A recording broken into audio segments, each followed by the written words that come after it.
Of course, in those days, when the film was put together that eventually won the Academy Award on the Battle of Tarawa, in a lot of the color film, there were a lot of dead, wounded, rolling around in the surf and so forth and so on. And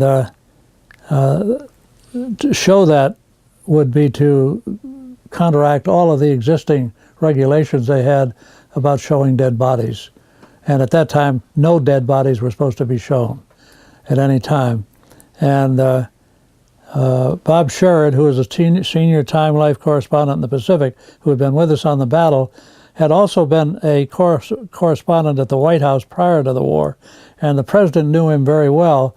And every time Sherrod went someplace and came back later to be debriefed by Time Life so that they could have the same kind of story content as he was writing, the president would invite him to come down to the White House so he could debrief him, because naturally the president couldn't go places like that, and he wanted to know what happened, how it happened, so forth and so on. So Sherrod had seen a rough cut of the film, and the president now had the finished cut, and he was reluctant to okay it going out because it showed all these dead bodies.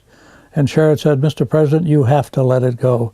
He said, "This is early on in the war. The public doesn't understand what's happening, and this will tell them what's happening and why they have to support the war effort."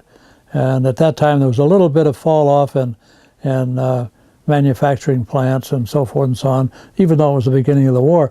But this was the first real battle that was photographed and shown.